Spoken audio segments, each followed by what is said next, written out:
देखिए, ये हम ऑलरेडी जानते हैं एलएलएम कभी साइंटिस्ट जैसा बिहेव करता है और कभी आर्टिस्ट जैसा।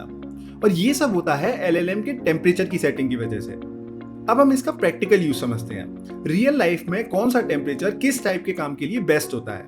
लो टेम्परेचर का यूज हम generally coding, maths, factual answers, business emails writing, resume writing, इन सब तरह के काम में कर सकते हैं, जहां हमें क्रिएटिविटी नहीं एक्यूरेसी चाहिए होती है। मीडियम टेम्परेचर का यूज हम brainstorming, market idea generation, content writing, title writing, इन सब तरह के काम में कर सकते हैं, जहां हमें थोड़ी क्रिएटिविटी प्लस कंट्रोल का परफेक्ट बैलेंस चाहिए होता है। और हाई टेम्परेचर का यूज हम poetry writing, story writing, jokes writing, creative experiments, इन सब तरह के काम में कर सकते हैं, जहां एआई को आप फुल इमेजिनेशन मोड में छोड़ सकते हैं। अब एक इंपॉर्टेंट बात पर ध्यान दीजिए। चैट जीपीटी या जेमिनी जैसे नॉर्मल चैटिंग एप्स में आप टेम्परेचर को मैन्युअली सेट नहीं कर सकते।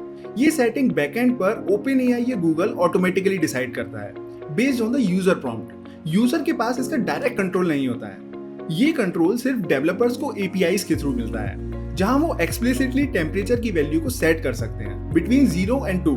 0 का मतलब है लो टेम्परेचर और 2 का मतलब है हाई टेम्परेचर। लेकिन एज अ नॉर्मल यूजर आप अपने प्रॉम्प्ट की टोन से क्रिएटिविटी को इनडायरेक्टली इन्फ्लुएंस कर सकते हैं। जैसे हम प्रॉम्प्ट में ऐड कर सकते हैं be creative, be playful, think like a poet, give a wild answer. इससे आप इनडायरेक्टली एआई को हाई टेम्परेचर जैसा बिहेव करने पर फोर्स कर सकते हैं। सो नेक्स्ट टाइम जब कभी एआई एकदम बोरिंग या एकदम माइंड ब्लोइंग जवाब दे, समझ जाइएगा बिहाइंड द सीन टेम्परेचर का खेल चल रहा है।